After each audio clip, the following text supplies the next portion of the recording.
Welcome, everyone. We're going to get underway. Tonight is the People Competition. A few announcements first.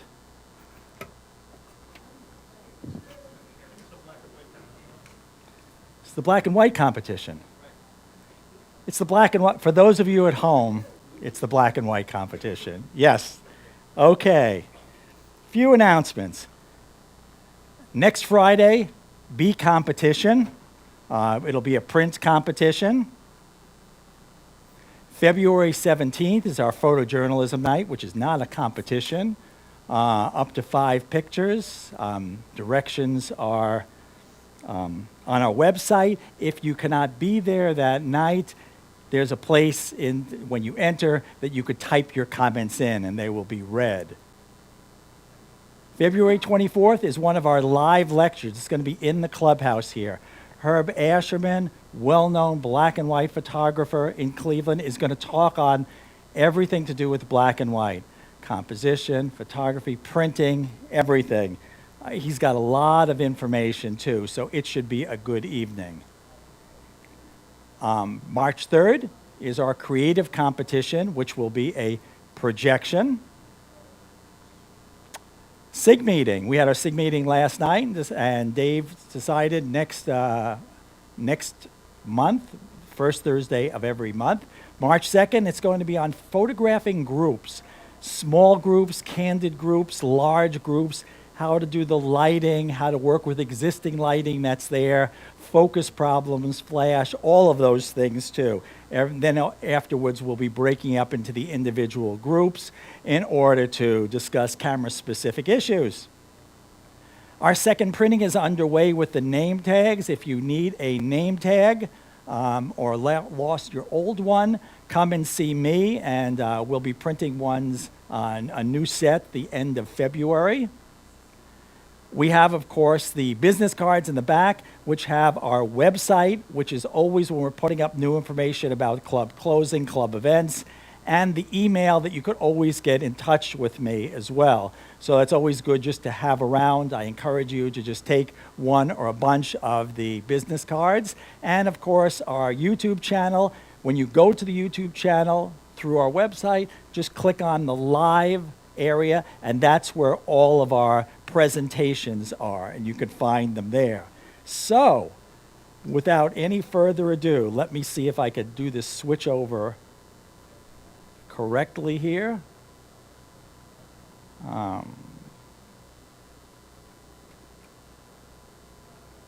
will get this set up.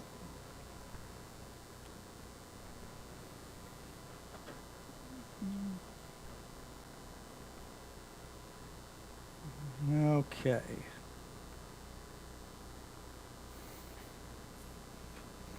Okay, since no one else stepped up, and since I cannot dance or sing, you are going to be occupied for 30 minutes. I put together a little thing. We'll see how far through Mongolia that we can get. Now, a few years ago, I had the opportunity to go to Mongolia with all of my camera equipment, lugged it there. It's a very interesting, one of the few places left where there is no trace of anything Western at all. Nothing. No one speaks English. There's nothing Western there. So a very interesting opportunity photographically.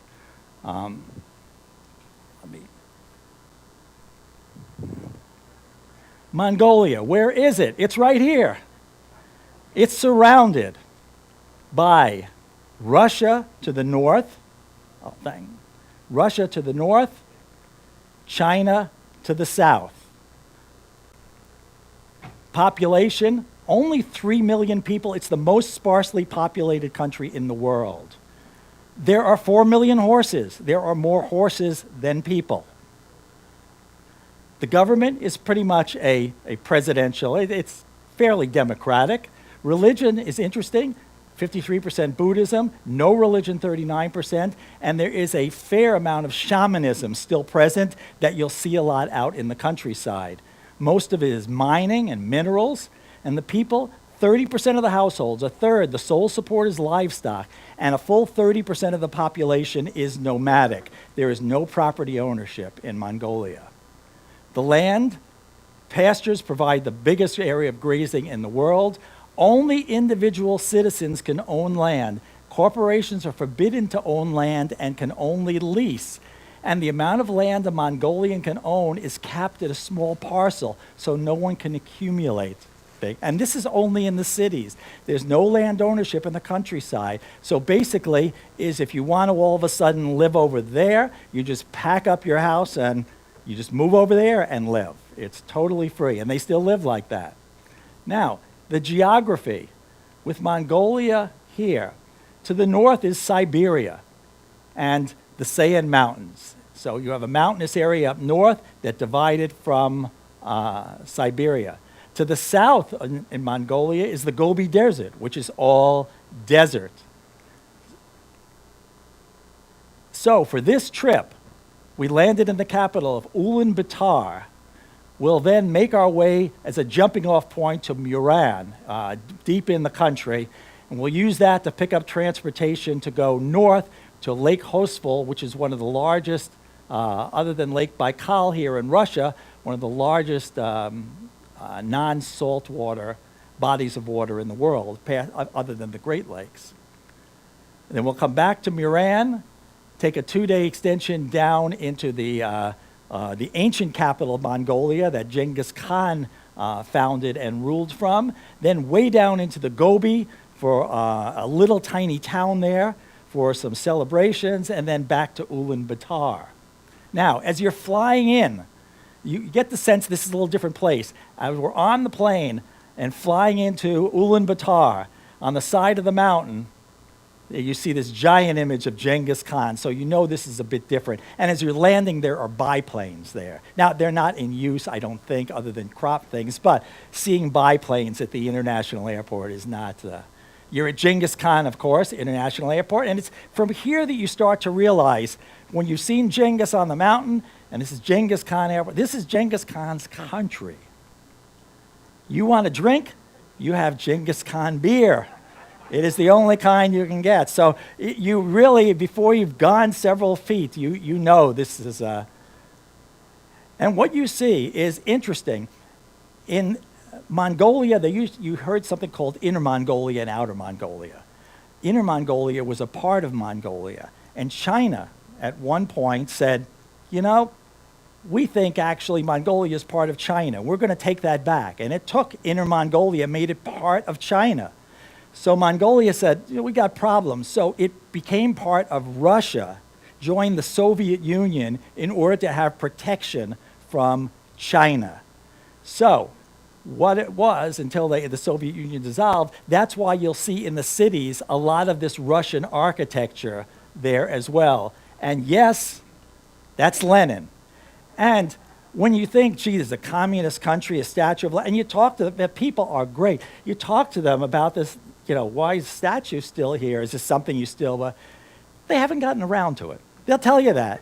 Oh yeah, that's it. Yeah, we're going to take it. We just haven't gotten to it yet, too. So there is no strong ideology anymore. It's just that, you know, there are other things to do.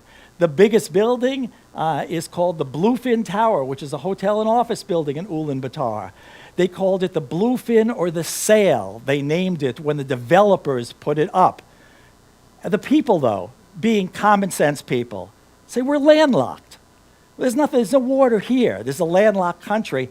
And, you know, it's a ridiculous name. And the people of Mongolia, when you're asking around, if you ask where the blue fin is or the blue sail, they have no idea what you're talking about. But the meat cleaver, that's what they call it. So it looks like, you know, where's the meat cleaver? Oh, it's down the block there. The big scare, Genghis Khan Square. There is their parliament building. And again, you're very much aware of his presence. When you go to the bottom of the steps, and there is Genghis Khan looking down at you. Now, this does not do it justice perspective-wise, because when you're up there at the feet, that is 6 feet. So a person is, you know, it's just a giant statue, akin to in our Washington, D.C., but Genghis, again, looks down over everything. You will see in Mongolia, as in a lot of Buddhist countries in the Himalayas, prayer wheels. Prayer wheels are ancient wheels. They have usually in Tibetan the prayers inscribed on the side, and people go by, and you'll see this all the time, and they're pushing the prayer wheels to make them rotate because most of the people were illiterate and could not read prayers. And it was felt that the spinning of the prayer wheel it gives off the same beneficial effect as reading the prayers. So you will see the prayer wheels all over the Buddhist countries, and you'll see people spinning them on the street all the time, and they are fairly ubiquitous. So after unpacking, we made our way overland to Muran, which is a little tiny airport. There we flew into Muran, and you fly Air Mongolia, one of the few airlines that the State Department does not allow its people to fly on because of safety. The record is just too, and when you're on it, it is impressive too. However, there is no other really airline. It's nice to say you can't travel by, Air Mongolia. The only other choice is Yak. So basically is you fly it, and the odds are with you, so we get there. The runway's not in the greatest shape, but you get used pretty quickly when you're in Mongolia to this is the way it is. The airport's a little tiny airport, and you'll see it's just out there they're getting around to mowing, but there are other things to do. These are what some of the little towns, this is right, I'm turned around, I turned 90 degrees here, and you'll see what little towns in the back. And you see the vastness of the country. It's just huge areas of open air. And when there are little towns, they're just a grouping like that together. No roads, in or out. This travel is just on, you just go that way. And then we made our way up to, we landed, we flew to Muran, and then we took a little VW bus from the late 50s up with a few other people up to Lake Hosful up there. As you go along, again, there's just this one little dirt road that you're on for several hundred miles. And as you go across, this was from the front. And you've got 6 hours of this. There is nothing. There is your spouse and a few other people, and that is it. And this goes on and on.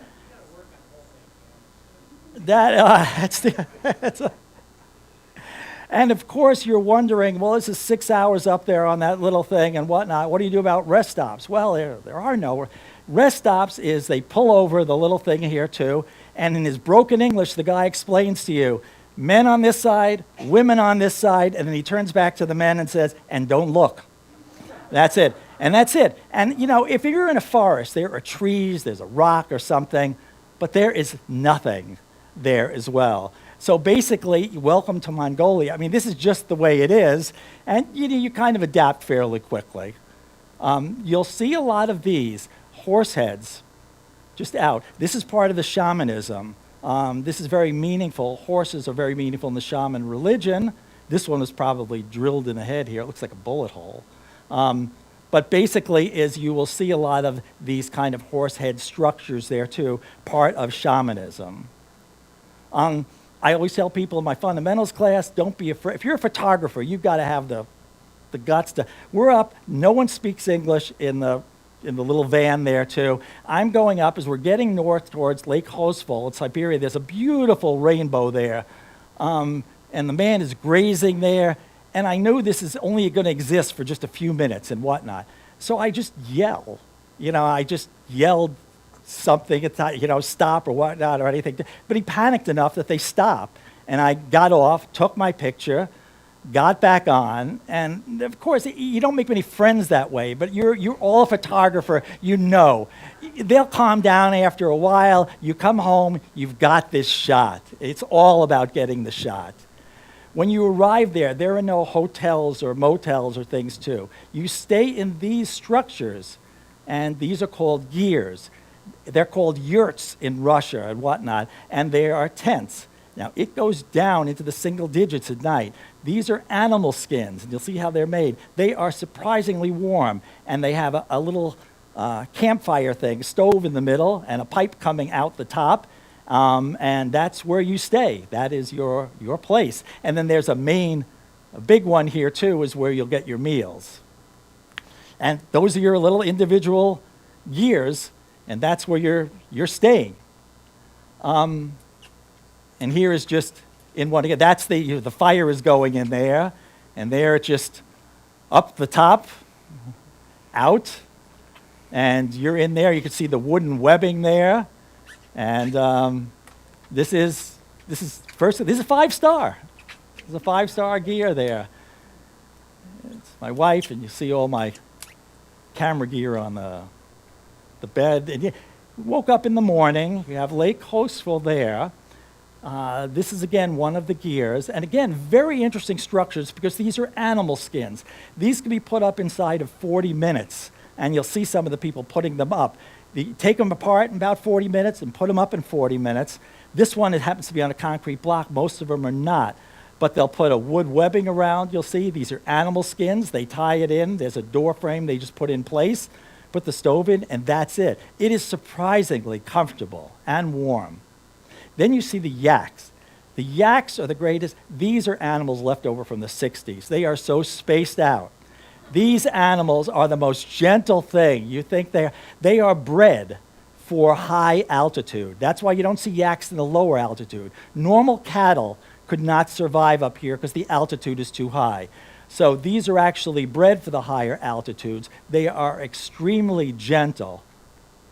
Even though they might not look it, but they have this glazed look like, is that you, man? That's, But the other interesting part about that, you saw the gear and the burning, the stoves and whatnot.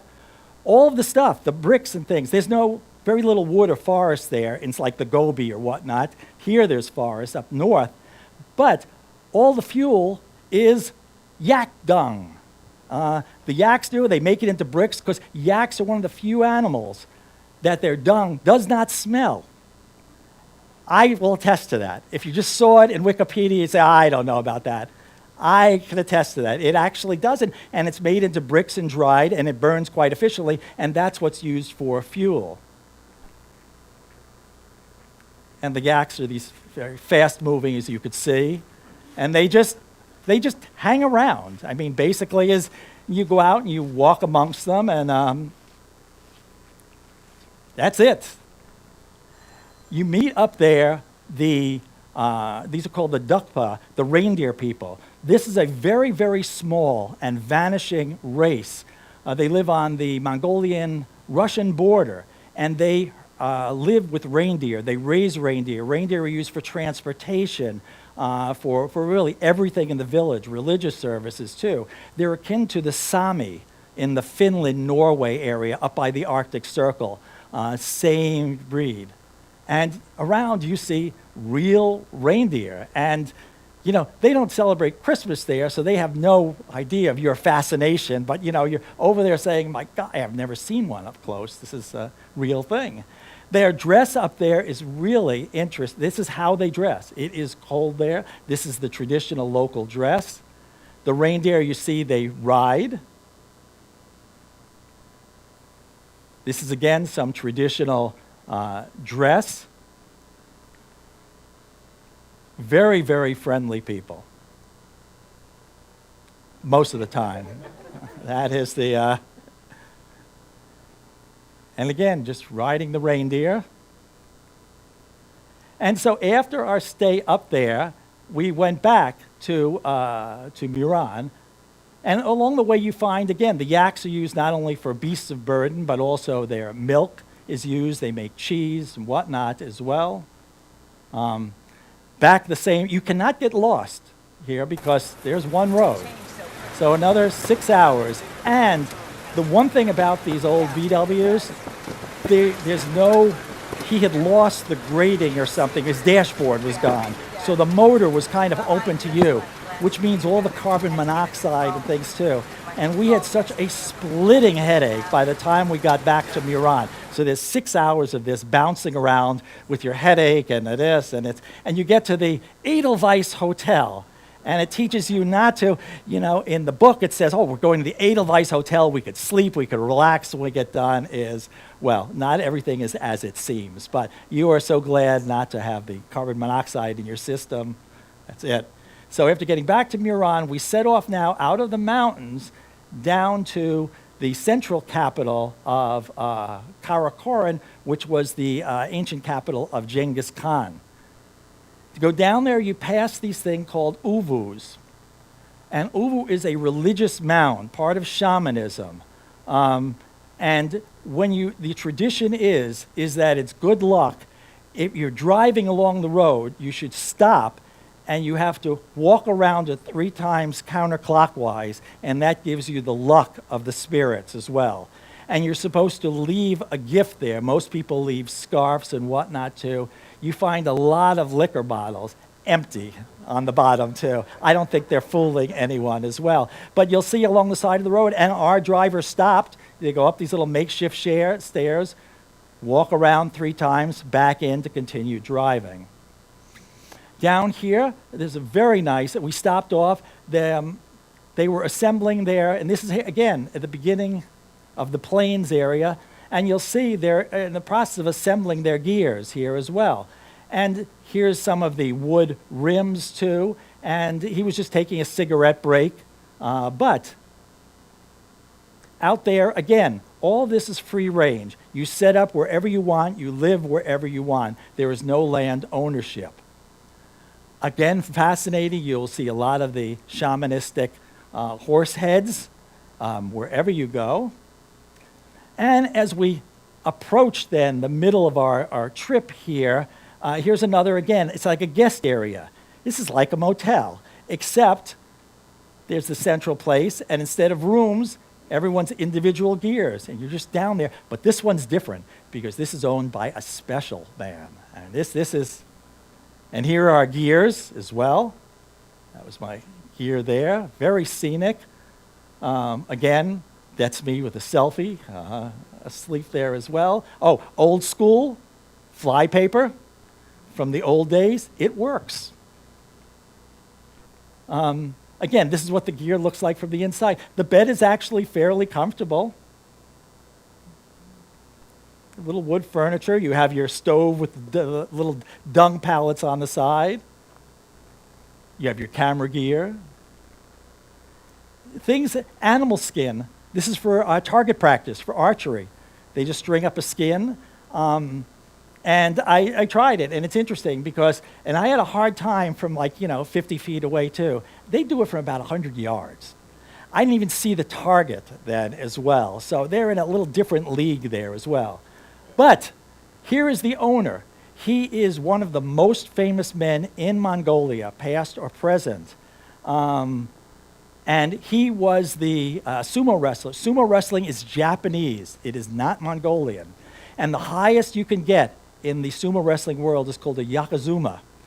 And Yokozunas are extremely rare. They are not by winning fights. They are by winning and being appointed by a council. And he was the first ever non-Japanese to reach the peak of Yokozuna until he retired as well.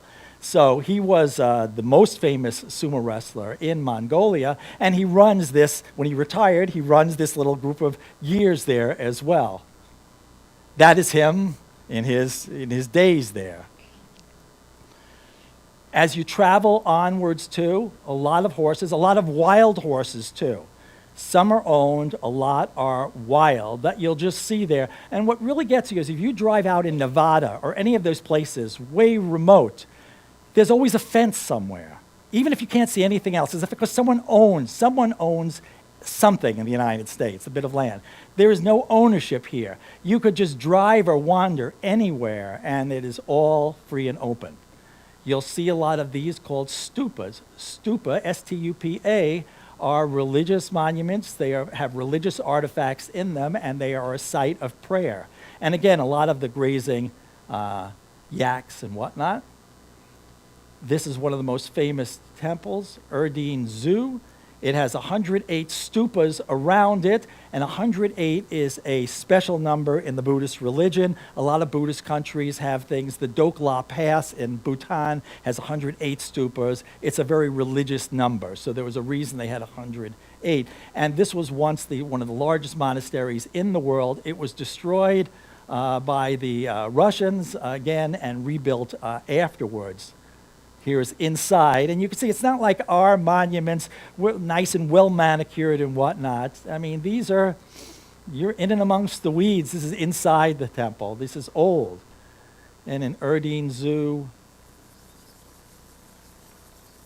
you could see as you just pan around that everything here is old. It is not touristy. So you just go around this. More prayer wheels.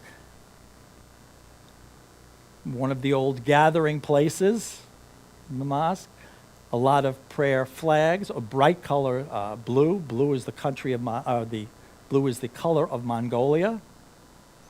The turtle is also extremely important in the Buddhist religion. It's considered to be extremely high in the religious order.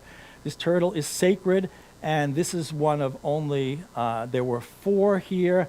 This is from the early days, from Genghis Khan's time. This is the original.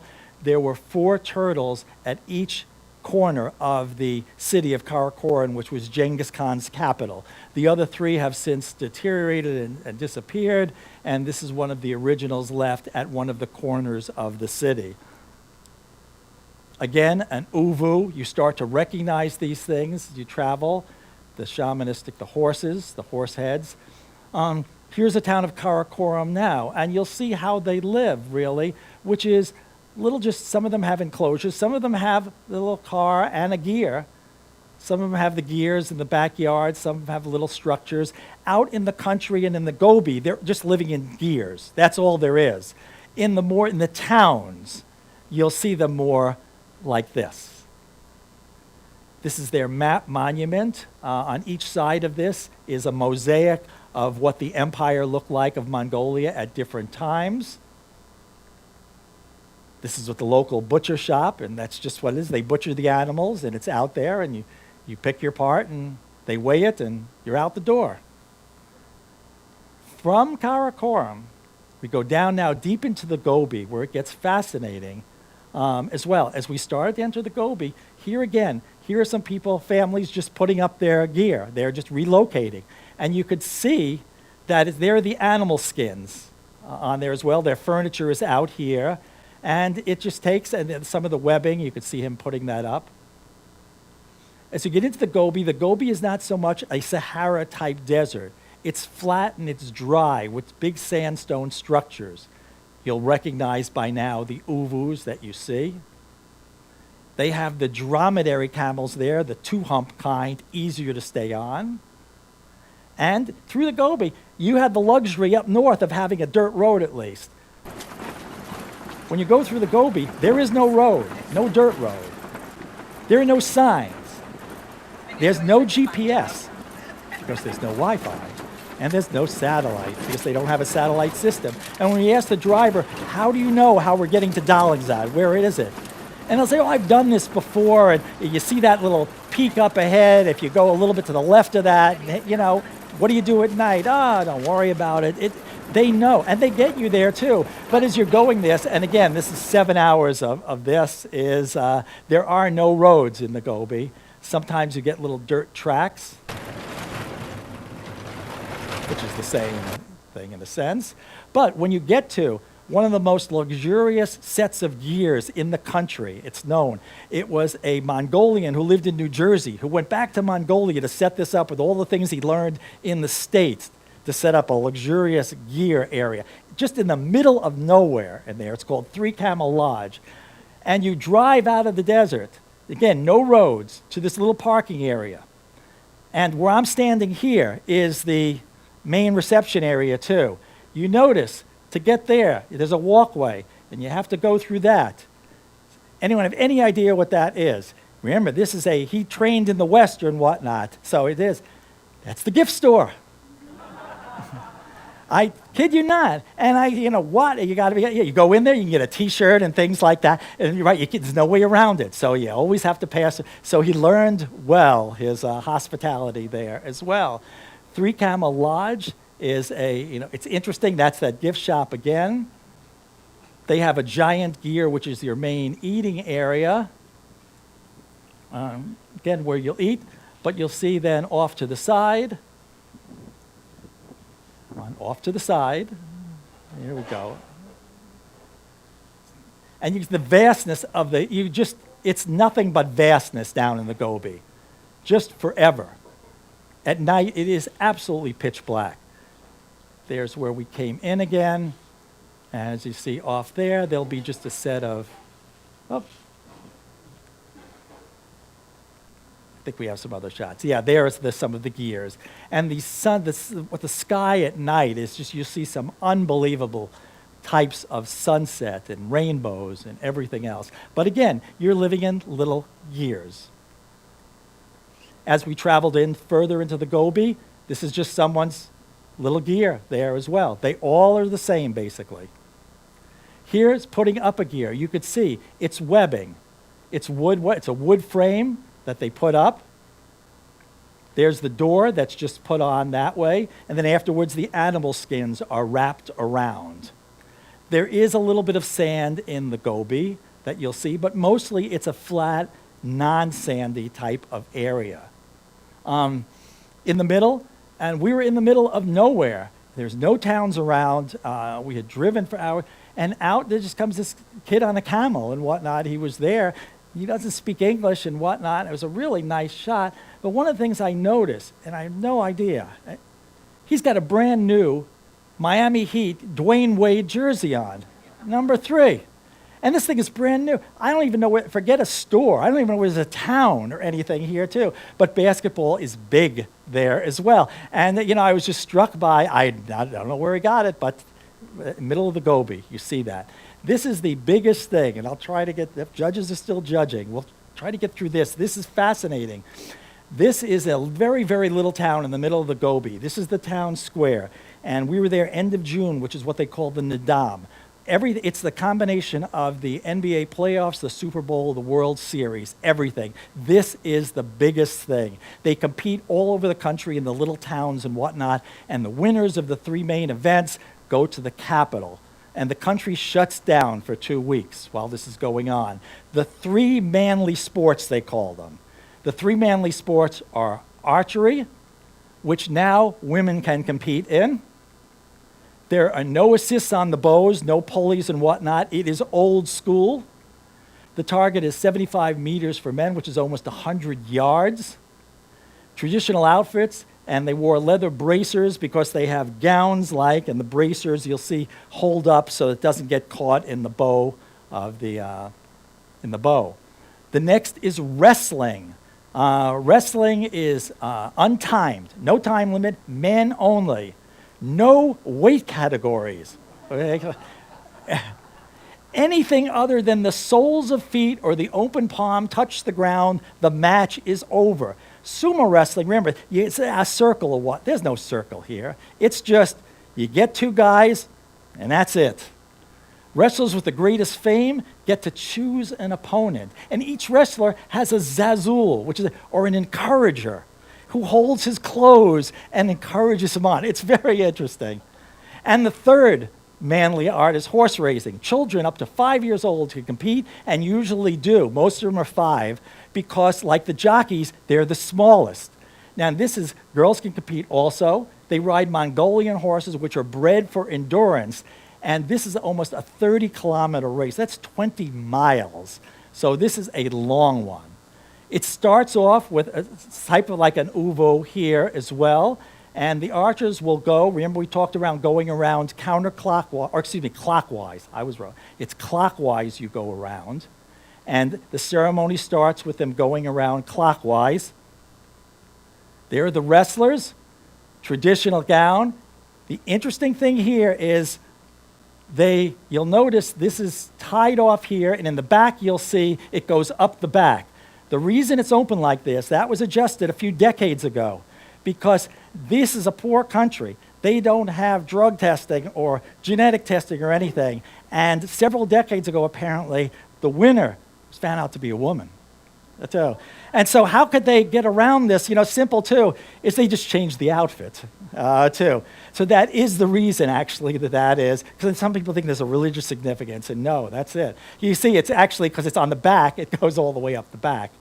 And the wrestlers walk around. Again, this is their traditional outfit. And then this is always attended, especially in the outlying areas like we were, the soldiers come. Now, these are 19-year-old kids who think they could lick the world and whatnot, and they want to get a try at this too. So the soldiers are all there and whatnot, and they usually do the soldiers first with the others. And there are the archers. You could see the brace on their hands, old school bow. And you can see we're just in the middle. This is weeds and everything. This is a tiny town square. Typical dress. Again, one of the officials. More typical dress. Soldiers all come from around. Watch. And this, again, that's the Zazul. He holds, he's holding the hat of them too. And he encourages there. And that's it. All they do is they just, anything they want. And first one touching the ground, that's it. And I'll tell you, what's interesting is the first matches are usually the soldiers, the skinny little kids, and the big guys too. And they're always fun to watch because those kids are so confident. The matches last about 2.5 seconds, and that's it, too. But it is just so much fun to watch. And there's just, again, some more as well. Halftime, intermission there, a string quartet. But again, in the middle of this just field. This is to them this is it. The horse races, again, no track. This is through open field. They kind of all know the route. About 20 miles, full gallop. This kid found out was 5 years old. And it is 5 years old, 20-mile race, again, full up. This is a slide I used to talk about, continuous focus. When this is coming at you fast, this really, really helps. After that, we went on, and I'm going a little faster. I'm trying to get through before the judges here. We went to the little airport outside this town there to get back on the airline to go back up to Ulaanbaatar. So we're going from down in the Gobi back up to Ulaanbaatar again because we're going there for the nationals. After they win these little things too, the wrestler, the archer, or whatnot, they get in their carts and their horses and they travel up to the capital of Ulaanbaatar where they have the national championships. That is the national stadium in Ulaanbaatar. This is the big day. And you can see it's a little bit different. Entertainment outside, pool tables just in the dirt, little setups. There's Genghis in the backs on the mountain. And these are some. You're never far in Mongolia from Genghis Khan. He is there. And they come again from just all around. You'll see them coming in. Here is inside the stadium, the beginning of the festivities. They're bringing in the ceremonial. There used to be 7 provinces in Mongolia brought together by Genghis Khan, and these are like the flags that are all brought in and then placed in the center. And you can see the 7 flags are placed there. They're getting set for the competition, and there is the president of Mongolia. I mean, you could just bump into anyone there as well. And you're just sitting there, and right next to the president's box. And that is the president of Mongolia just addressing the crowd. You'll have your festivities when it starts, which is very interesting. And of course, what the people are waiting for, there's our sumo wrestler again, too. He makes the appearance. The president looks like chopped liver. I mean, basically, there are like 8 cameras on him, the TV cameras, and following Ashi around the whole stadium. So even though that was years ago, he remains one of the prides of Mongolia. National anthem.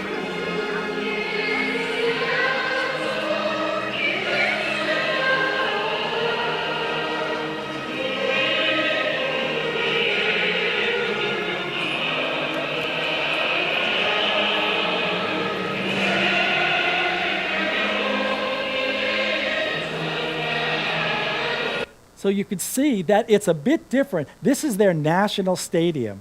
So it's kind of a different standard, but to them, this is very, very big. And again, you adapt to this as soon as you get there, so this is big. The demonstrations were unbelievable. This woman here, they'll do some displays to start off. This isn't part of the contest. This is a target. That's a breastplate, which is the center mass of an enemy, too. And what they do is they do full gallop around in a circle, and while full galloping, taking the arrow out of the quiver, whatnot, shooting, and they put them all right in the center at a full gallop going around. You'll notice that the stirrups here, this is a wood brace, so that when she goes to shoot, she actually stands up a little on that, so she's standing on something solid as well.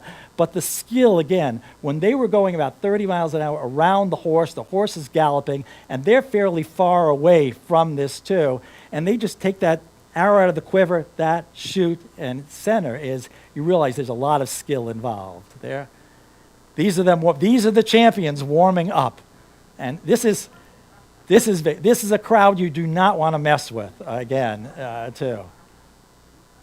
And this is, this literally is, you cannot go anywhere in Mongolia these 2 weeks where they are not, if there's any kind of television or radio or whatnot, listening to this. And again, no one is working at all, too. The horse races are held outside. This is where the people are coming in. The people just line the hills. Police are just lining there. The horses are going to come through to the final leg on that side there as well. And you'll see them all just come galloping in. No helmets, this or what, just anything on the Mongolian horses.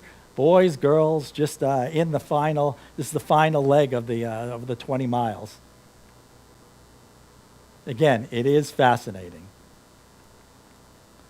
And then, eventually, at the time that they're getting ready, I kind of apologize for speeding through it, but then you're back to Genghis Khan Airport then, saying goodbye to Mongolia and the biplanes and the Genghis Khan beer, and then make your way out of the country. So that's a taste of Mongolia to get us through to the judging. Thank you. That is. Anyone have any questions? Yeah. So at the lodges, did they feed you 3 meals a day, and what was the food like? The food is interesting.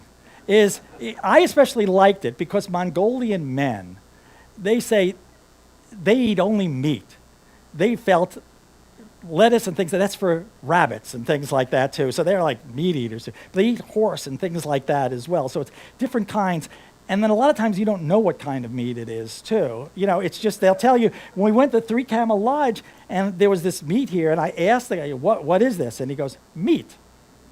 That was it. No, that was the extent of it too. So, but yeah, the food is good. It's a meat and potatoes kind of thing, and there's, some vegetables there. When you travel to some of these places, you're either hungry or you eat, and too, so you get there. Yeah. No, the question was about the facilities, the hotels. In those main areas, that big gear tent, they had in their restrooms as well that were pretty advanced restrooms too. In the smaller ones, like the one the Yokozuna owned, where you just saw those little gears there too, there'd be a little kind of porta potty type setup there as well. But some of the bigger ones had, like the Three Camel Lodge, better facilities. But if you're traveling on the road like you saw, it's men, women, and don't look. So that's it. Yeah.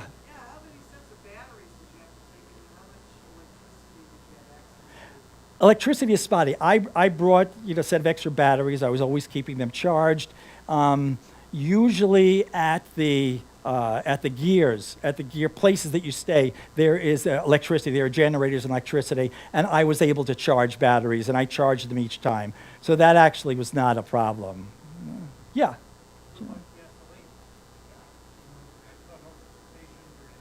Not my problem.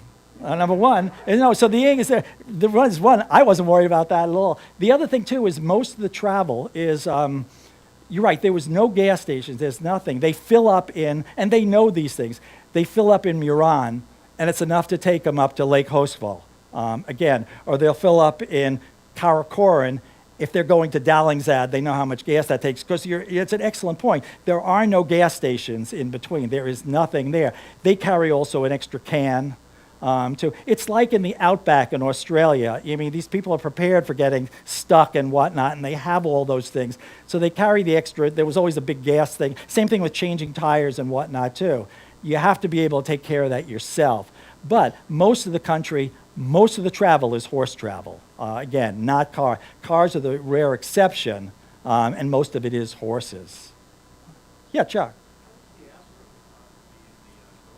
Unbelievable. I didn't do any, but like at the Three Camel Lodge, when you saw the vastness of it, unlike here where there are farms, there's a little mercury vapor light around. There are no lights, there are no towns. So the darkness is actually complete. So it was absolutely beautiful. So it would be an excellent spot for that. Yeah. Nomadic people, are they setting up to farm, or are they creating a small herd of animals? Small herd of animals. Right, they sheep and things like that. Up north, it's yaks, but it's mostly animals that they take care of. And the animals give them the meat, they give them the fur, they give them the milk, that type of things as well. But yeah, it is amazing that they just pick up and the grass is going to be greener over there, or that's better. We'll try our luck there, and they just, as you saw, they just take it apart and move. So there's so few places left where there's that type of there are no real laws or rules or anything, and they just do it, and it's a fairly works out well. And again, very friendly people. Dennis, yeah. So they're transporting the gears, and I noticed that there's a lot of wood involved. Yeah. How are they just moving all that with horses? Yes, the question is how the gears are moved when they move it. They put them onto a wagon, and in some of the pictures I had a shot of that. The horses pull the wagons, and they just load it up again onto multiple wagons, all the furs and the braces and the wood, and just go to wherever they're going. It might take them several days, but that's how they do it. It is amazing how little. When you're in Ulaanbaatar, yeah, there are roads and there are cars and things too. But once you're out there too, it's very, very little mechanized transportation. And most of it is horses. And the kids there learn, 4 or 5 years old, learn to ride and whatnot too. It's just a way of life too. So, yeah. You go with a group. Can you speak a little bit about that, how you got yourself to Mongolia? Well, none of the tours, the question is how it got there. None of the tour groups went there as well at that time too. We wanted to go, so we found a Russian group called Mir Travel. It was MIR, that did like Kazakhstan and Mongolia and whatnot. So they specialized in that. And so we hooked up with a few other people and hired them, and they took us. But you're right, the regular tour companies weren't going there at the time.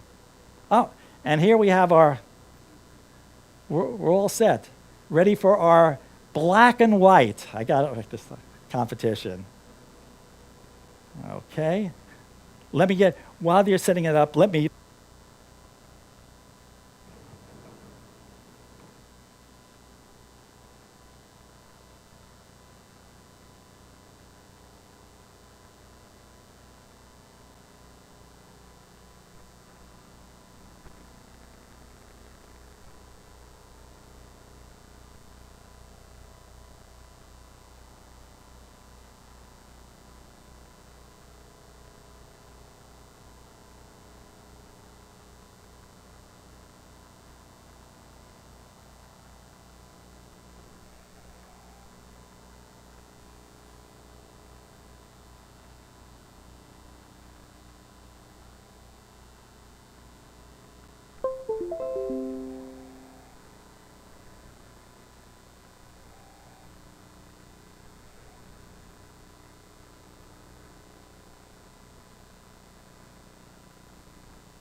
Testing 1, 2.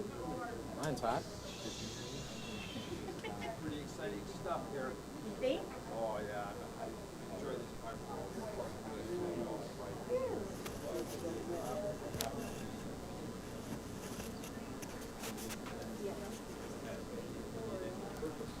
Right, change. Oh, I like your philosophy. How long have you been a member of the working Muted, unmuted. Muted, unmuted.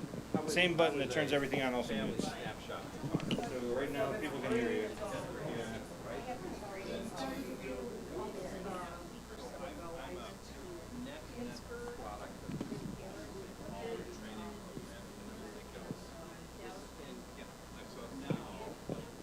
I'll speak loud.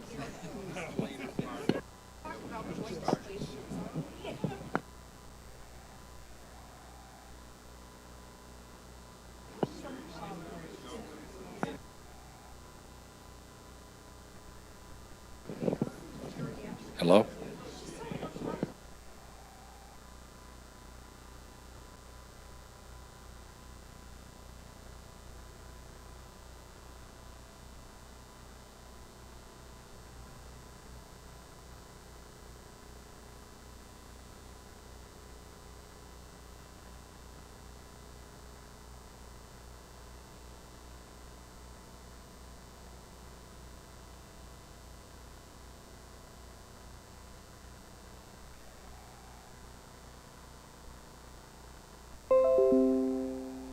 It's on. This button on the bottom when it turns green. Wait, don't show me. There you go. Okay. Is that the Unmuted.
On the south end, off of Prospect. Wallace Lake is across the street, and my river's back here. Yes. My, getting in and out of my driveway is a real pain. It's like a train.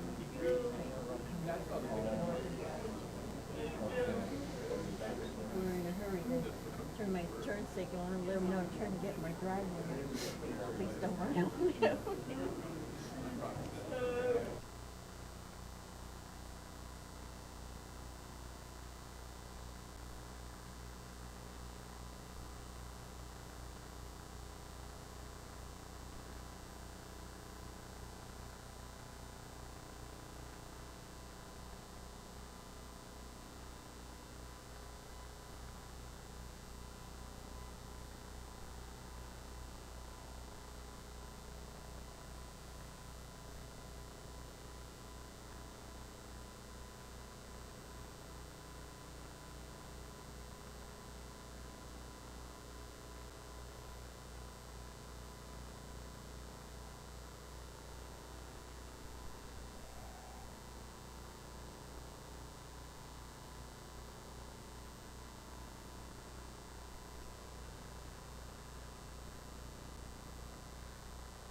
You're good? So,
Good evening.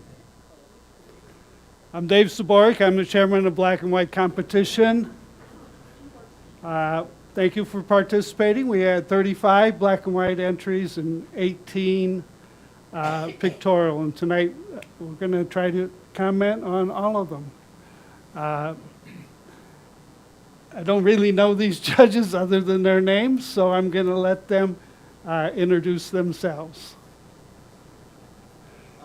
Rich Bogart. I've been doing photography for 50-some years. Oh, okay. They can't hear me. Okay. okay, All right. now you're. Okay. Hear me now? All right. I also teach photography at Tri-C. Tri-C, and last studio I worked at was American Greetings in their creative department. Had my own studios, 3 of them, over time, and worked at several other studios. So that's my story.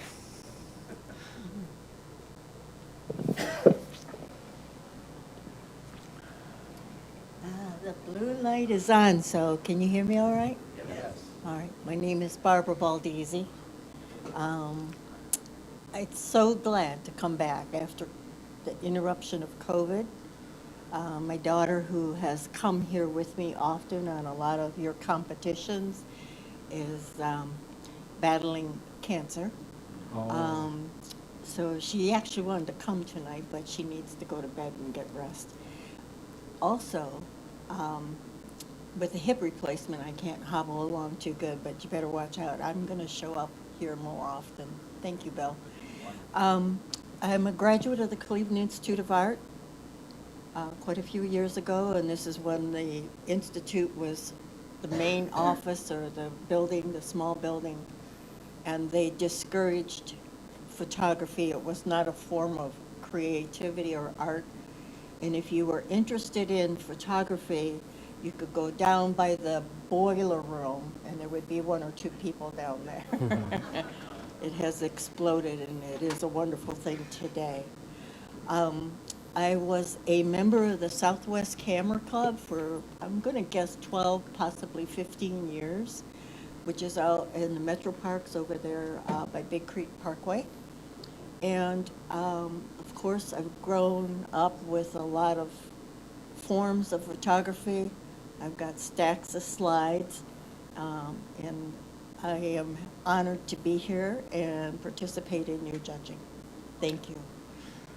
I'm Bruce Bishop. I'm the chief photographer at the Chronicle Telegram. I've been shooting for well over 30 years or so now. It's an honor to judge everything tonight. You guys, there's really consistent pictures that we were looking at tonight, so a lot of really great stuff. That's about all I have to say. So thank you very much.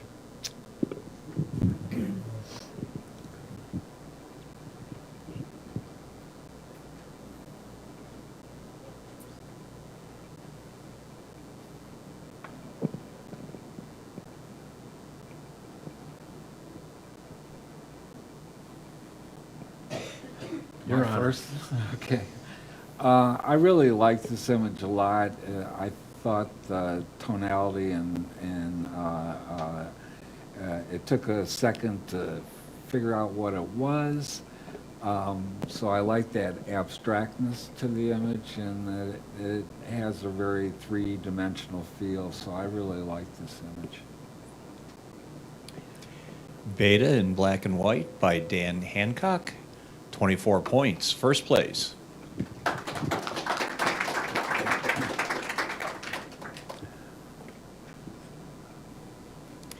I was excited to see this, to be that close to a predator such as this creature, and handled so well.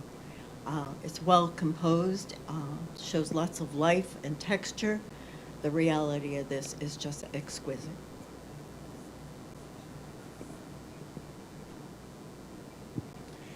Bear Cub by Mike Kopkis, 24 points, first place. This was one of the pictures I liked a lot. I like the composition, with the legs off to the side. It's a nice kind of, looks like kind of a mother-child or father-child sort of moment. I also like the tones in the picture. The lighting is really nice, and good job keeping that light on that right side by the eye there. Lunch with Mama by Bill Keaton, 19 points.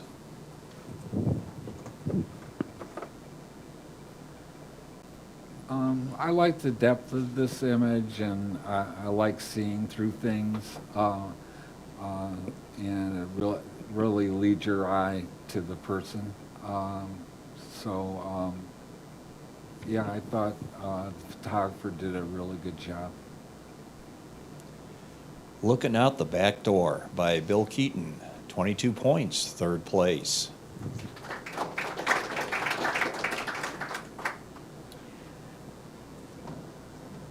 Much like the creature of the predator, we have another one where it takes a lot of courage, and how do we handle and how do we express this in its purest natural form. Well composed, very well handled as far as exposure and lighting. Very well done. Gorilla Lost in Thought by Mike Kopkis, 24 points, first place. I'm glad I get this one because I know the other judges are like, I wish I would have got that one. There's just everything to like about this picture. Your subject is fantastic. The print quality is wonderful. You have great subjects. There isn't anything I could say I would want to do differently with it. I wish it was my picture. So congratulations to the photographer. The Historic B&O Roundhouse by Susan Bestel, 24 points, first place. Yeah, I love that image as well. I like this too because I'm a big believer in if you're doing a landscape type of photo, that you have a foreground, middle ground, and background, and I think that works really well with this image. And I like the haziness as well. So. Mist on the Marsh by Dennis Wirt, 21 points.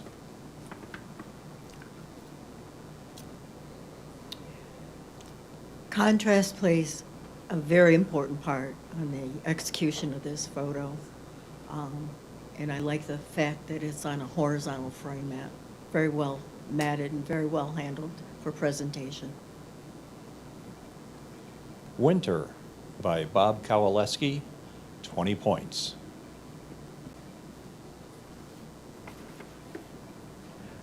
Well, again, I'm afraid some of my comments are going to be redundant because so many of these pictures, I felt like it's great composition. The printing in the black and white is wonderful. I mean, it's a classic photo that could be taken by any artist with a significant name. I mean, it's just a very nice picture. There were several wow pictures, and for me, this was one of them. Especially that sky. Yes, absolutely. That almost like an eye up there above the trees. Beautiful. Approaching Storm, again by Bob Kowaleski, 23 points, second place.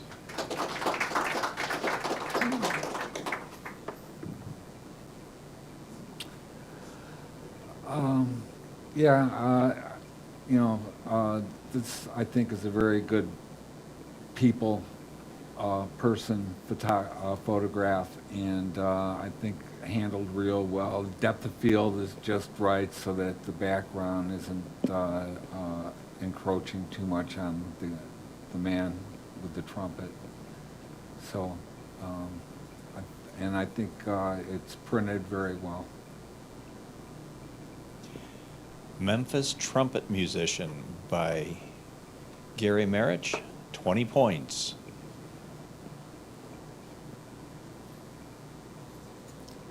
It's almost like a record shot for, and I feel it's a little bit on the tight as far as cropping is concerned. And it's somewhat busy, but well handled for all that's going on with the clouds, with the life of the birds. It just feels a little tight. Jackknife Bridge, number 464 by Gary Marich, 21 points. I like this picture a lot. It's extremely simple. I mean, there's almost nothing in the picture, and composition's great. Again, quality printing, and I can't find anything that I would change in this either. It's really good job of taking minimal objects, tying them all together, and keeping it simple. And again, we have the foreground, middle ground, background action going on. I'd like to make a comment on this. Why I find it of good quality and scoring of points is when you look at photography, it allows the viewer to continuously look for information, and that's how I see this. I'm constantly looking into it and appreciating what I see and what I find. Well handled.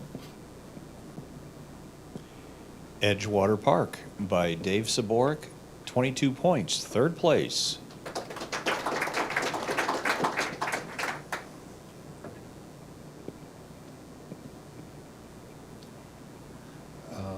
Is it me? Yep, it's to you. Yep. Yeah. Yeah, you interrupted. I heard Sorry. Barbara and I was We- confused. Yeah, I think for a portrait, this is handled pretty well, and Hold on one second. oh, Oh, they're catching up on the screen. oh, I see. Okay.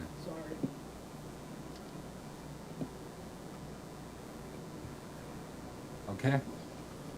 No, one more, I think. Nope. You went into pictorial, right? Yeah, that was pictorial.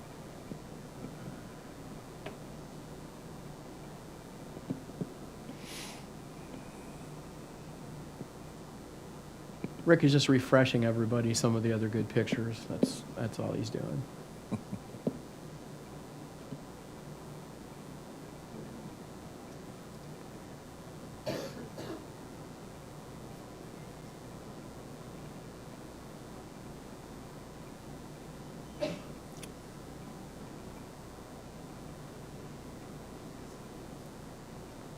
Well, all this time, you better have a really great comment for this picture. I guess so. Yeah, the suspense is killing everybody. No pressure.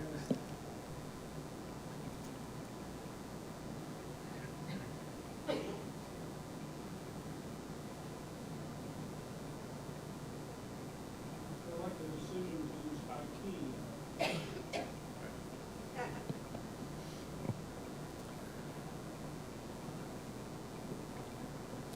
Is it up yet? No.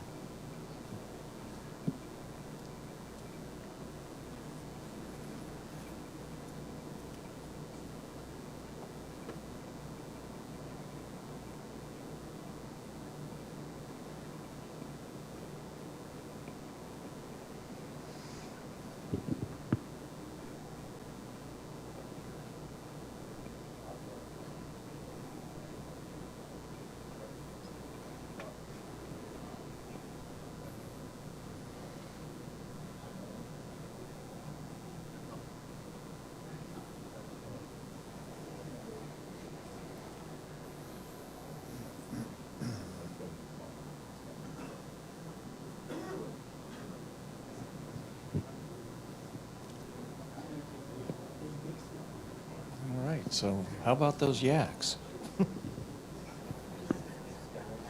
Has everybody heard about that Chinese balloon floating across the United States today? And how many of you wished it would fly over us? I'm all day long trying to think of a way to how I would shoot that. It's 60,000 feet. That's a tough shot. All right, here you go. Okay. You're up. Yeah. All right. Yeah, I think in portraiture, getting that, great expression, he's almost like a rock star or something. The only technical thing I thought was either it's a little tight or not tight enough. I would have gone really into the face perhaps, or back up just a little bit to give him a little bit more space. At the Fair by Dave Saborik, 21 points. This photo holds nice composition. We have contrast in textures, the smooth of the subject matter as well as the background. Very well handled. Sideways Glance by Susan Bestel, 21 points.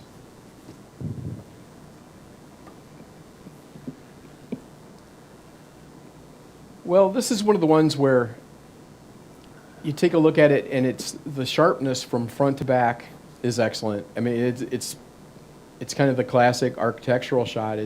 But the key again is that, when you have that depth of focus where you're catching from the piers all the way to those back buildings, you're not losing any part of it. The textures in the water, it's the toning on the picture makes all the difference. So there's a lot of ways you can mess this picture up. So, in the technical end of it. So it's a excellent skyline photo of Cleveland and the Rock Hall. I want to make a comment, if you don't mind. I found that when photographers submit with courage their subject matters, if you really want to knock up another point or two, take your subject matter and think of how to make it an ordinary look extraordinary. And you might want to do that. Am I just making a record shot, or am I really making some impact here? Keep that in mind in your photography, and I guarantee you the points will become accumulative. Let's Rock and Roll by Natalie Weiner, 21 points.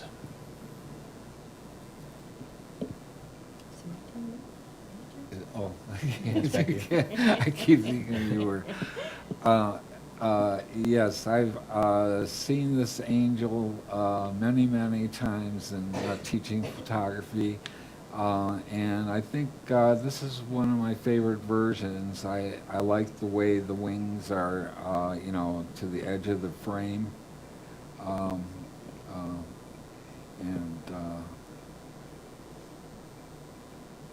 I like the density of the grayscale. It's really, really well done. And I'd say if you're going to shoot something that everybody and their brother has shot, you really need to bring the technical game, and that the photographer did that for sure. Angel of Death Victorious by Melanie Plummer, 22 points, third place.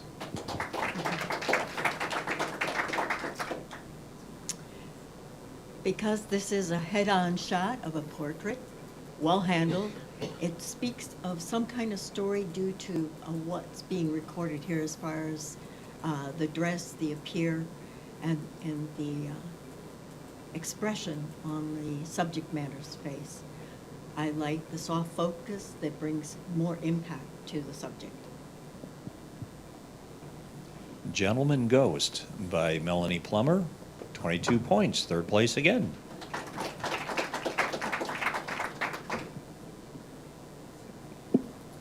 This is one of the pictures where, when I first saw it, I like the photo. The reflection in the back is definitely solid. I just feel like it's missing a little something, maybe in the lighting. I think that it could have benefited from a little different technique in the lighting. But beyond that, the reflection's solid, the good light on the face. maybe a little hot on the beard, but it's very close. You know, it's very close. North Carolina Potter by Gary Bloom, 20 points. Yeah, I think this image had kind of a dynamic look to it. Uh,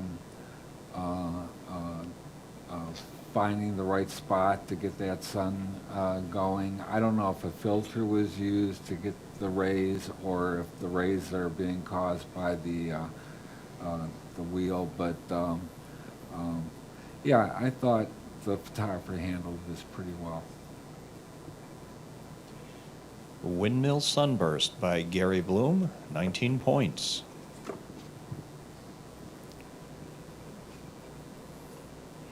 Definitely a print that states action, which is part of the impact. The contrast to bring more attention to the subject matter is well handled and situated very well as far as placement. Twirl by Jackie Sayeski, 23 points, second place. This is another one of the prints with excellent quality on the printing, and you know, you can see the importance of the instrument. You could see the artist interaction with the instrument, and it's I don't know. There's just something about the way that he's looking down at it that you can see the importance of it.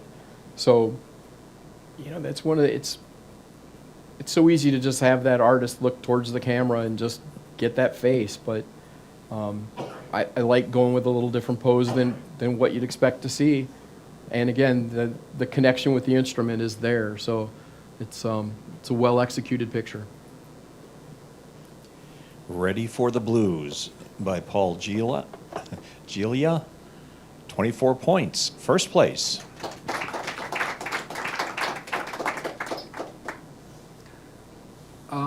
Yeah, I enjoyed looking at this photo. At first, I couldn't see the guy on the sail. It was like, is there a building being propped up by the parachute thing?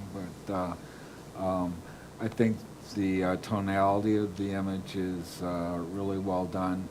I might have added a little sky above the parasail, but other than that, I think good job. Sailing Over the City, again by Paul Gila, 21 points. How nice to take our natural world and have it Wrong, Hold up. Richard. Bird.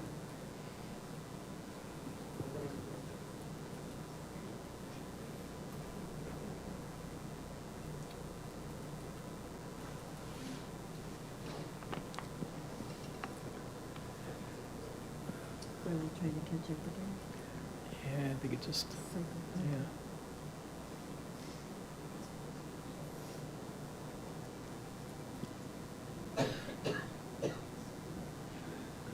Well, I haven't felt any daggers in my back yet, so.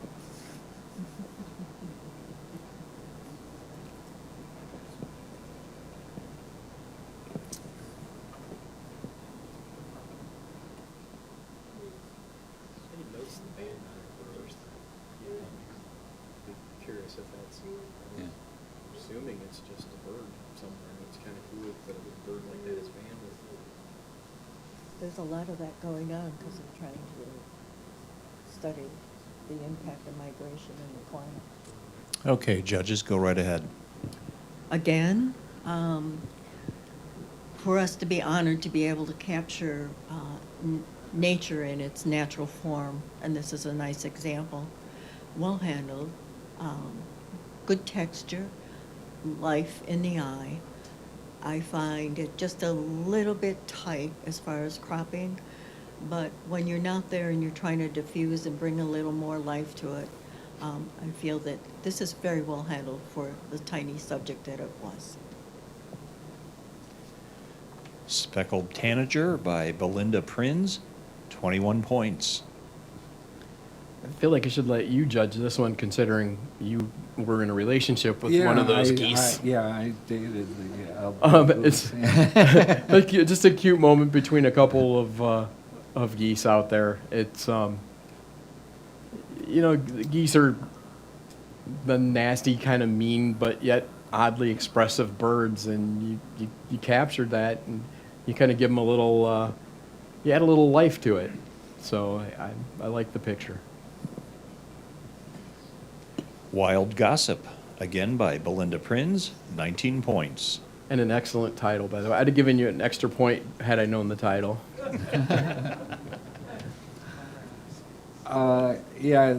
This is one of those images that, really blew me away. I don't know what I'm looking at, but it's really well printed. The exposure is really right on, and that abstract quality to it. It's really a beautiful image. And I'll just jump on this one too. It was one of the wow pictures when I first saw it. It's like animal, vegetable, mineral. I don't know what it is, but I like it. Well, it's Prairie Smoke by Marge Brady. Very Twen- nice picture. 24 points, first place.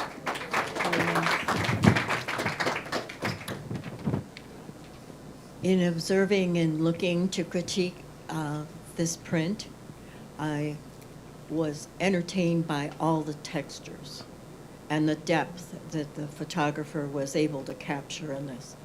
Subject matter is well placed and well handled.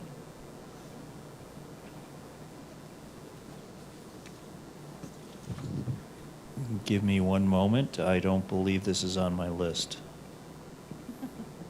It's on the next page. I think it's Whistler's Peak Couple by Dave Korosek, 21 points. Thank you.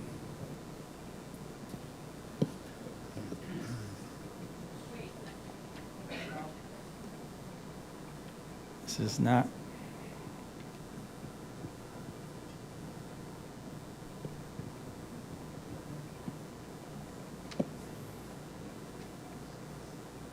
Wrong bird.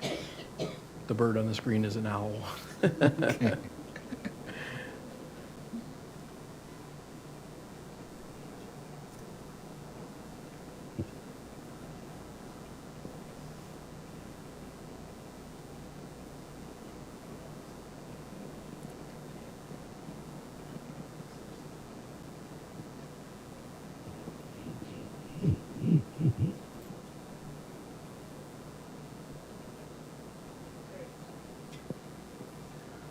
Well, I'm not a studio portrait person, so I'm not an expert on this. So I'm only going to speak just from what I see from my eye. Personally, I just would like to see maybe a little more light to bring up the eyes. And the one thing that I definitely see is that there's just a little too much light there on the chest. It definitely is hot. And then it looks like it's a pretty solid, strong, maybe down light. But again, that's another picture where it's very close to being even more than it is. But just technically that, and I don't know, that could have been in printing, that it might have been, maybe you could have maybe burned it back a little bit. Necklace and Bustier by Fran Marino, 21 points.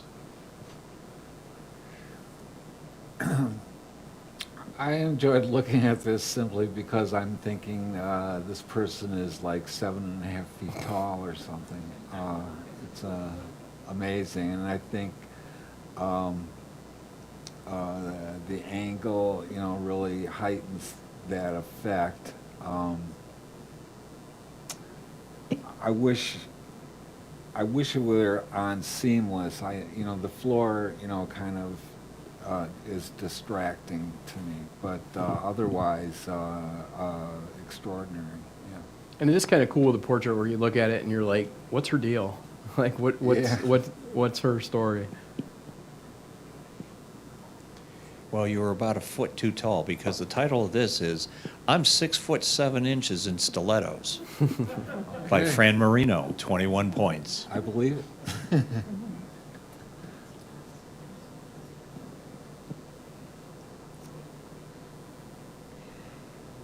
This one was took some thought in the competition for me to place it under impact and technique and composition. I see it, everything being placed here in scale, but I'm still looking for where's the impact other than the sheer story of a storm, and it's well executed in translation. Nature's Fury by Dennis Wirt, 22 points, third place.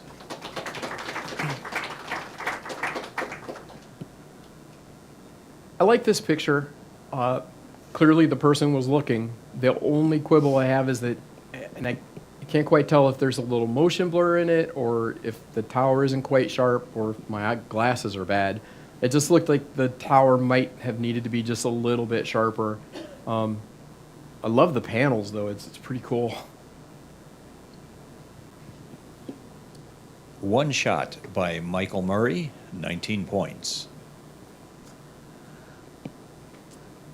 Yeah, I think I like the kaleidoscope effect going on here.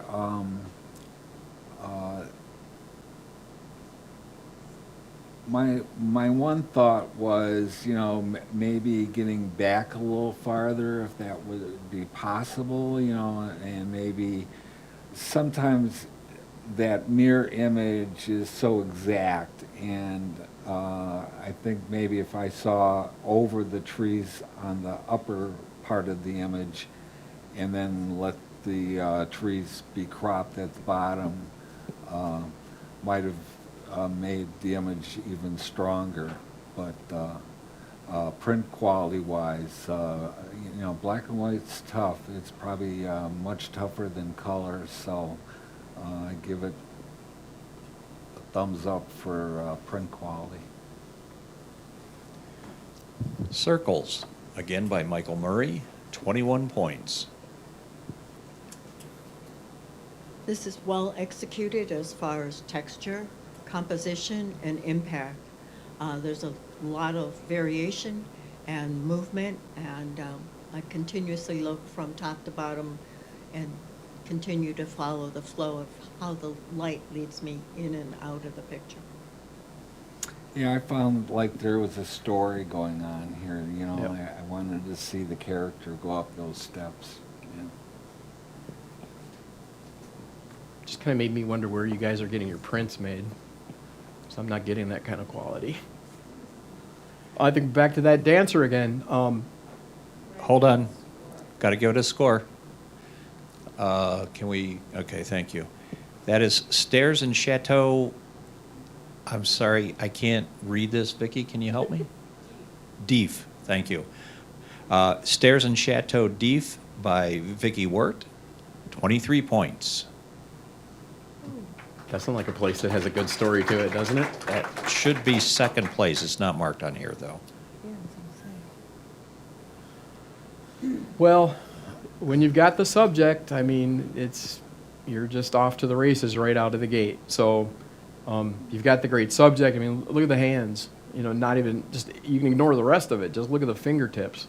Again, the good printing with the tone and, you know, the way the musculature stands out. Nothing but good things to say about that picture, and I can't even try to add anything to it. I like it very much. Balance. Beautiful. Balance by Jackie Sayeski, 23 points, second place.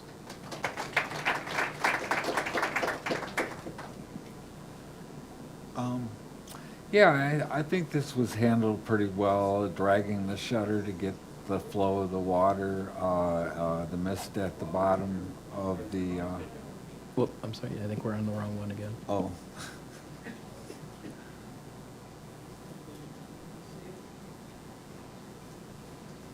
That's out of place.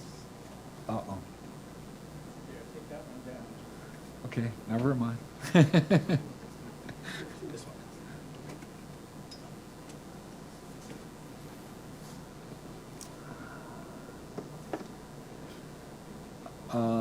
I'm not sure where this is, but I always give extra credit for someone that actually made this trip to be in this place is pretty amazing. And I think pretty much handled pretty well. I'd like to have seen a little more contrast. It looks a little flat to me, but a wonderful location and composition. So to add to, it's pretty cool because I can't decide if I'm looking at something like 4,000-foot mountains or if I'm looking at the back of an elephant. It's just it's a really good abstract. I mean, it's right there. Yeah. The name of this is Death Valley Wash by Vicki Wirt, 21 points. Well, they definitely have the vertical correct on this, which allows it to have the impact that it has, and the soft focus leads to it. Skogafoss, Iceland by Bob Kowaleski, 21 points.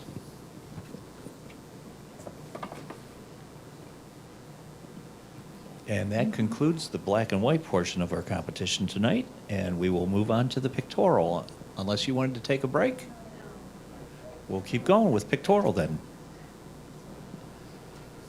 This is one of the, there were a couple beach shots coming up here that they're all very nice. Like, you know, the lines that you have, as well as the good fortune of having people for scale and to add interest, you know, with the person there beach hunting down there, which would be my girlfriend, beach glassing. I would say on the print, I think it might be maybe a little contrasty, but you know, again, in general, I really like the picture a lot. Contrasty or dark? Which would you? It's one of those. It's one of those, man. Hunting Shells on a Stormy Beach by Mike Kopkis, 20 points. I admire bird photographers. I think it must take a lot of patience to be able to, you know, capture an image like this. I kind of like that mistiness going on behind the bird. You know, maybe just slightly more contrast on the bird, but color-wise, the bird is a very good complement to the green leaves. So I think a good job. Just Another Orange Bird by Bill Keaton, 20 points. A nice way to capture our man-made landmarks and structures, and this is well handled. I like the contrast of the different colors of the building, and well placed. Iconic Synths by Rich Foley, 19 points.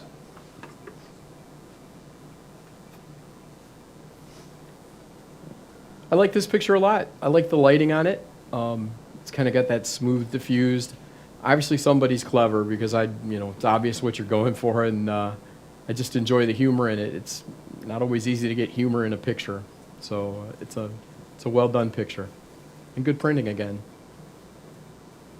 Spilt Milk by Gary Marich, 20 points. That picture's made you laugh every time. I think a lot of times what helps a photograph is having a great subject, and that dog is it. So, yeah.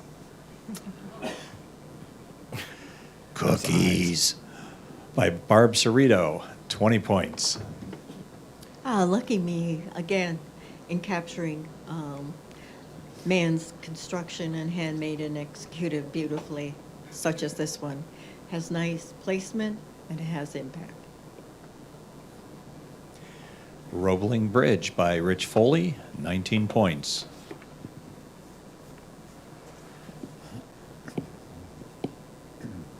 This is one of the pictures I liked a lot.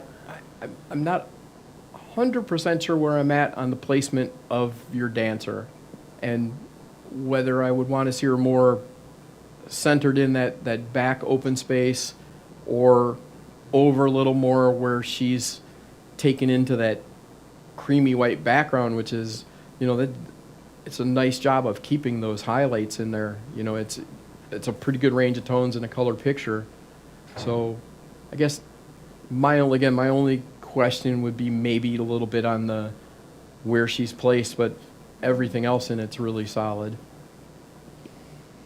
Sundance by Susan Bestel, 20 points. Well, Barbara and I disagreed on who was driving this car at the time. I thought it was me, but she says it was her. I'm not sure which state this is in. I've been in New Mexico. It kind of looks like that, but yeah, what can you say? It's like, how did that car get there? There's a story, and Bruce noticed the bullet holes in the car, so I don't think anything good happened here. Yeah, I'm the news photographer. That's probably in Lorraine. Okay. And I would like to make a comment on that as well. Sure. And I think what's really unique, you have a subject matter, and the previous one with the ballerina, that subject, the ballerina, was lost, as this judge was stating, due to the background and positioning. Here, everything is placed where the impact really comes off well. Yes, yes, Oh, it's my turn again. yes. Chatty And Cathy. In line with those bullet holes, the name of this is Rust in Peace by Oh, Dennis Wirt. beautiful. You guys have, seriously, 21 points. you guys need to have a category where you just judge the titles. Yeah. These titles are I great. love good titles, Creativity. This has impact, and due to the subject matter being what it is and how it's formatted in this placement, we have the nice contrast to the brightness, a middle ground, and of course the foreground really putting a foundation under the entire photo. On the Beach by Dave Saborik, 23 points, third place.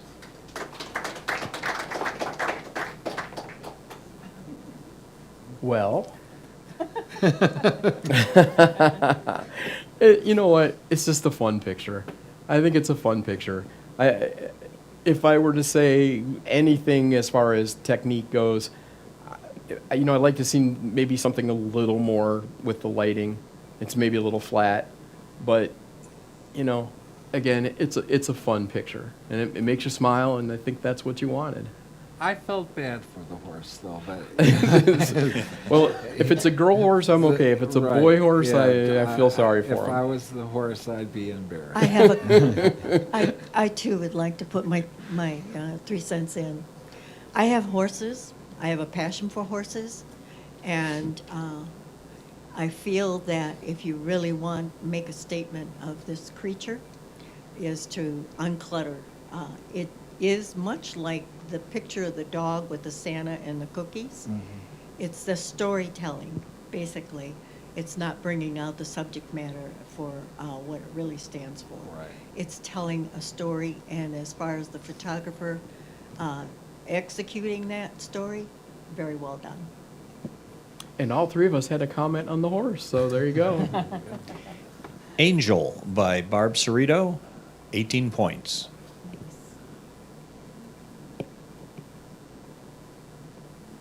She's messing you up again. It's back to you. Oh, it is back to me. Okay.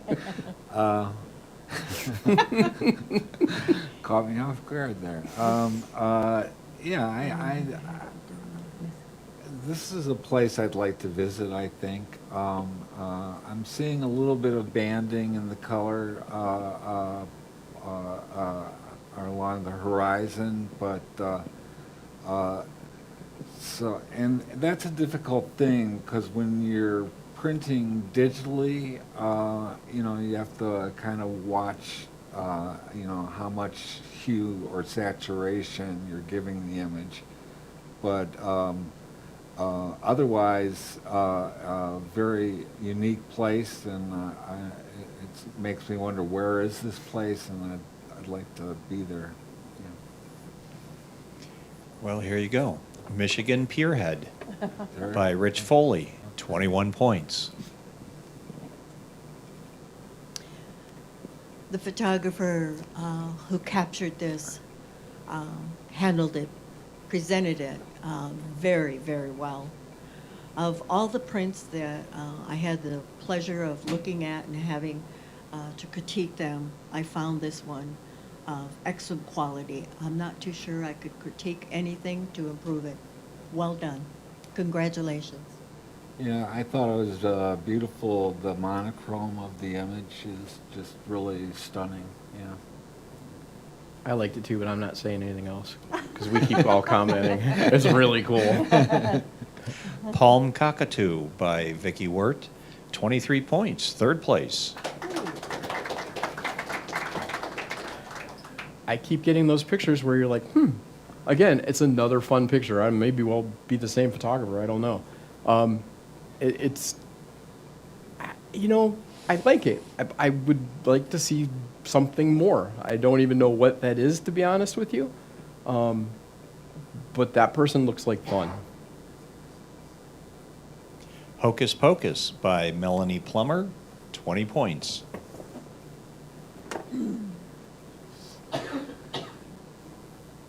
I gotta tell you, I really like this image a lot. I love the pastel quality of it. I know it's partly the light and kind of the misty quality going on in that kind of pastel, almost as if like a watercolor or something.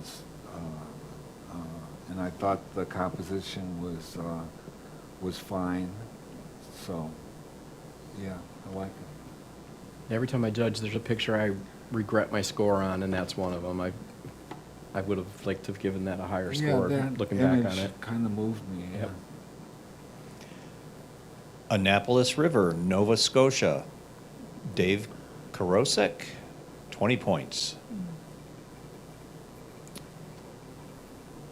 When this print was presented, I did spend some time looking at all the surface, the tones, the skin, the texture of the garment, the foundation that this figure is standing on, and how is she enveloped within this beautiful presentation.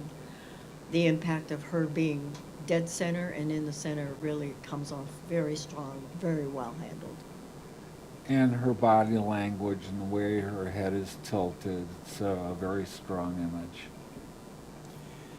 Elegance by Jackie Sayeski, 25 points, first place.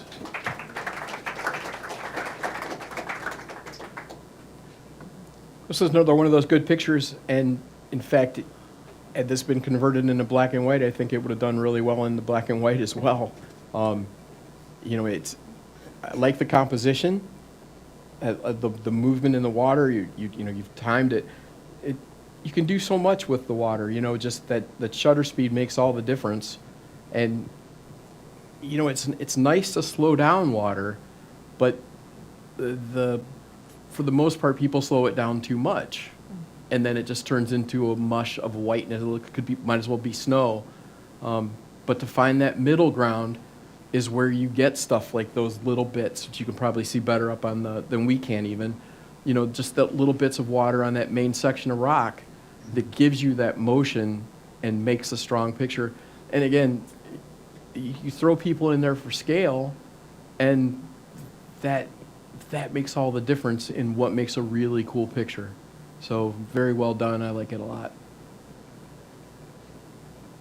Ovens Natural Park, Nova Scotia, I Dave have to go to Nova Karosek, Scotia. 20 points. Not now.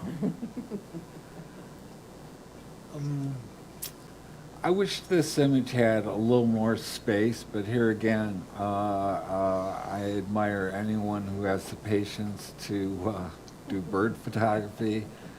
I suck at it, and so I thought I loved the color and the contrast between the two birds. I would have given it a little bit more space around the subject. But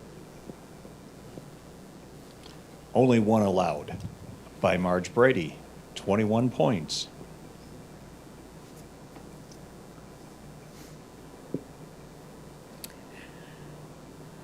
This isn't a black and white. The impact, again, much like a previous print, is that we have the bullseye effect, but it's not totally dominant because we have so much interest in the surrounding of the strong vertical lines. It's very well handled and a good texture as well. there was something about this image that, I don't know, I thought of the film Metropolis. You know, it has that kind of montage thing going on. I thought it was a very intriguing image.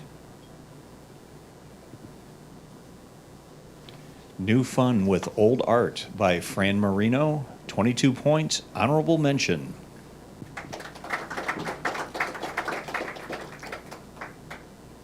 Well, this is technically, you're looking at a really solid picture. That is not easy to do. I've taken pictures of birds coming out of a snowy owl coming out of an enclosure where we had all the time in the world to prepare for it, and it's still hard to get. So I don't know what the story is, if this is a release, or if someone actually managed to capture this thing in the wild. But to get all of that and make all of that happen is really good. It's not easy to do that. And it's a really cool subject. Very. Owl in Flight by Marge Brady, 23 points, third place.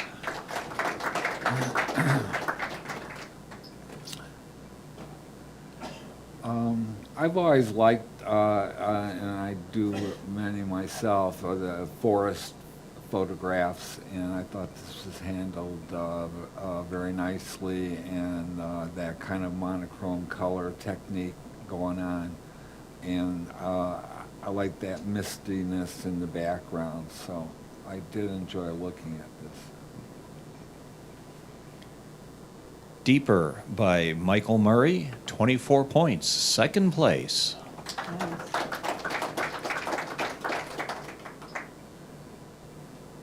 Presentation is what really gives the impact on this.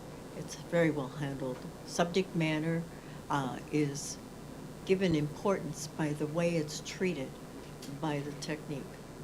Very well done. And then after we finished judging, we heard that this photo is moving on somewhere else, isn't it? So congratulations are in order on that. I will make that announcement.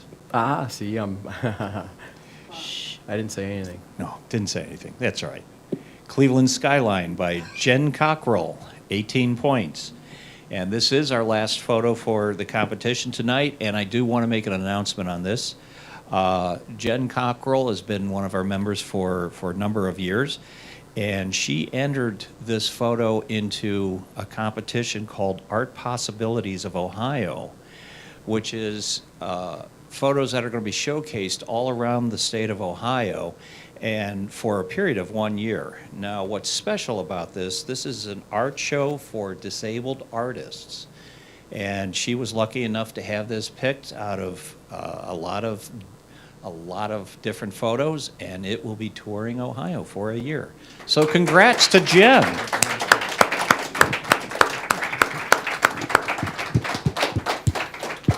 That's why nobody tells me secrets, right there. I'm a journalist, I can't help it. Well, that concludes our black and white. I thank you all very much for coming and hope you had a Barb is not here. enjoyable time.